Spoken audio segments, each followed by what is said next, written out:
Bonjour, j'avais envie de vous partager une sorte de message, une sorte d'enseignement que, que je percevais personnellement suite aux incendies qu'il y a eu en France. Alors, on peut avoir différentes grilles de lecture, on peut voir un enseignement sur le plan écologique, sur le plan économique, sur plein de plans différents. Après, ce qui s'imposait à moi, en fait, c'était sur un autre plan, en fait, l'enseignement. Et en fait, je repensais à des images que j'avais vues. Alors, si je ne me trompe pas, ces incendies ont concerné en grande partie des plantations de résineux. Peut-être pas à 100%, mais il me semble en grande partie. La majeure partie des territoires concernés par les incendies. Déjà, ce sont des forêts, si on peut appeler ça des forêts, mais c'est des plantations. Si on peut appeler ça des forêts, ce sont des forêts avec une seule espèce d'arbre. Et parfois, peut-être pas tout le temps, mais parfois poussées à l'extrême, parce qu'il y a certaines vidéos sur lesquelles je suis tombée. Alors pas à la télévision, parce que j'ai pas la télé, donc je ne sais pas quelles images ont été montrées. Mais il y a des bénévoles qui ont partagé des vidéos qu'ils ont faites, des vidéos au sein même des forêts qui ont été touchées. Et je me souviens de certaines images avec des résineux, mais hyper bien alignés en fait, mais comme s'ils avaient été plantés carrément au centimètre près. Ça m'a impressionnée en fait, c'est pas des forêts. Pour moi, on ne peut pas appeler ça une forêt.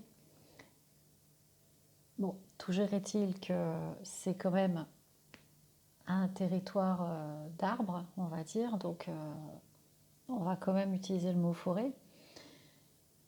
Et moi, en fait, ce qui me venait quand je repensais à ça et que je revoyais ces images dans ma tête, je faisais une sorte de parallèle en fait avec l'humanité. Et quand en fait on voit ces forêts qui se sont facilement qui ont facilement brûlé, je dirais, par rapport au fait que on n'avait que des résineux. Le parallèle avec le collectif, avec l'humanité, c'est que quand on est tous pareils, quand tous les humains font de la même manière, se comportent de la même manière, ça fragilise le collectif. Le message, moi, que je vois dedans, dans ces incendies, l'enseignement, c'est que ce qui fait la force d'un collectif, c'est la somme de ses individualités, des spécificités des humains qui la composent, qui composent ce collectif. On ne peut pas être tous pareils. Il y a une citation qui dit, je ne sais plus de qui elle est, il y a une citation qui le dit très bien, hein, soyez vous-même, tous les autres sont déjà pris. On ne peut pas être les autres. On ne peut pas être tous pareils, puisque nous sommes tous différents, par essence, de toute façon. Et pas, quand je dis par essence, c'est souvent, on peut parler d'essence aussi au niveau des arbres, en fait, des arbres et des plantes. On a tous une essence qui nous est propre. On ne peut pas tous fonctionner de la même manière, mais c'est vers ça qu'on est poussé. Et en fait, on est dedans depuis, dans ce système-là de conformisme depuis très longtemps. Donc, on doit penser de la même manière, avoir peur tous de la même chose, peur de la maladie, peur de mourir, peur d'être au chômage, peur de l'échec. On doit tous ressentir la même chose, fonctionner de la même manière, penser de la même manière, ne pas penser différemment, ne pas sortir du rang justement, du centimètre près. On doit voir le monde et la réussite, par exemple, de la même manière. Et la réussite, la définir de la même manière.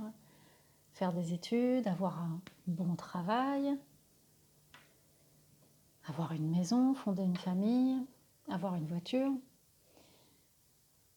En fait, on est rentré dans un conformisme qui nous affaiblit déjà de manière individuelle. Parce que, comme je disais tout à l'heure, les autres sont déjà pris, on ne peut pas être les autres, nous devons être nous-mêmes. Et quand on est poussé à rentrer dans un cadre, dans un moule, pour ressembler comme tout le monde, en fait, on se perd et on perd sa propre note, sa propre vibration, son propre rayonnement. On perd de vue qui on est réellement et ce à quoi on aspire, notre regard sur le monde, notre propre regard, notre propre façon d'être, notre propre manière de faire, les nouvelles idées qu'on peut apporter pour soi-même, mais aussi pour le collectif.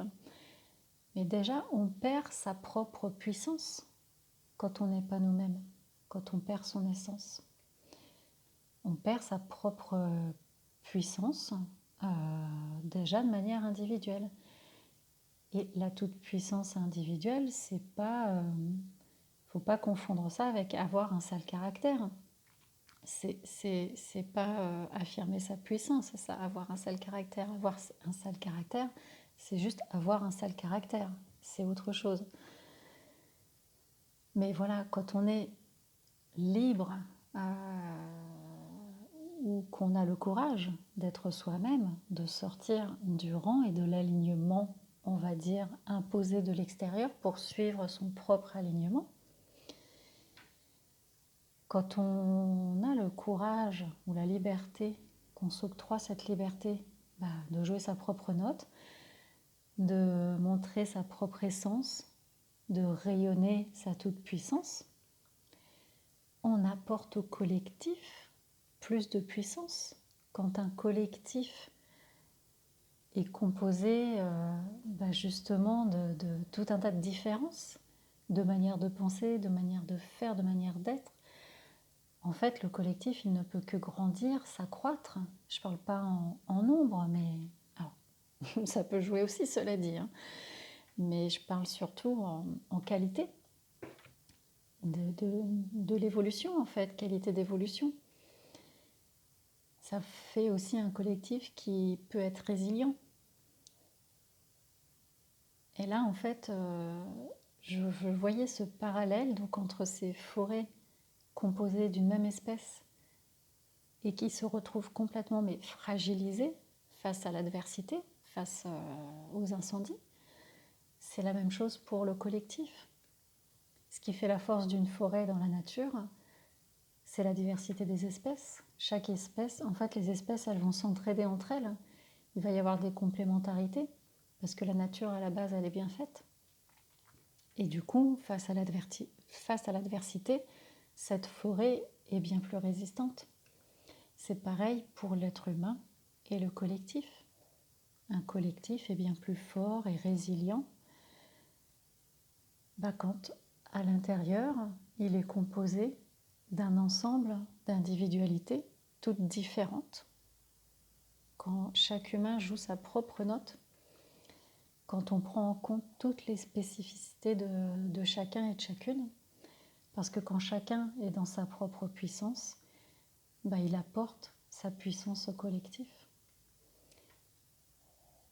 Et je pense que c'est important de conscientiser ça en fait, parce qu'on est vraiment dans un espèce de conformisme qui nous éteint. C'est peut-être pas terrible hein, ce que je dis comme terme, mais qui nous éteint vraiment. Alors ça du coup, ça dénote un petit peu de l'image des incendies, ce côté être éteint, mais pour moi c'est vraiment comme ça que je le perçois en fait. C'est cet enseignement que je perçois, que ça devient urgent, que chacun puisse vraiment affirmer qui il est. Ça ne veut pas dire tout chambouler dans sa vie, mais affirmer ce qu'il pense, affirmer sa manière de faire, sa manière d'être, son regard, ses émotions. On n'est pas obligé de se plier à des injonctions de manière de penser, de ressentir. Non, on a chacun quelque chose de particulier à apporter au collectif. Et moi, moi, je vous propose de vous questionner sur qu'est-ce que vous avez de particulier à apporter autour de vous. Déjà, vous apporter à vous-même. C'est important pour vous-même d'accepter votre spécificité, votre individualité.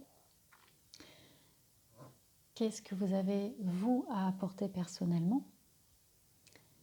Est-ce que vous le faites? Est-ce que vous l'avez fait jusqu'à présent ou pas? Et cet ensemble d'individualité, quand on prend en compte chacun dans son individualité, ça crée une vraie unité pour le collectif. Si on fait un parallèle avec un corps humain, le corps humain, il fonctionne super bien. Il a besoin de bras, de jambes, de pieds, 10 orteils, etc., 2 yeux, 2 oreilles. Et ça fonctionne très bien dans cette diversité. Mais un corps humain, s'il a, je ne sais pas, allez, 352 narines, ah bah, le corps humain, il ne va pas fonctionner, il va faire que sentir. Il ne pourra pas fonctionner. Il va être fragilisé, il n'y aura aucune force, il ne pourra pas se déplacer, ainsi de suite. Voilà, c'est vraiment ce message-là que je perçois en fait dans ces incendies. On peut en percevoir bien d'autres, hein, et vous en avez certainement perçu plein vous-même. Mais voilà, j'avais envie de vous partager celui-là.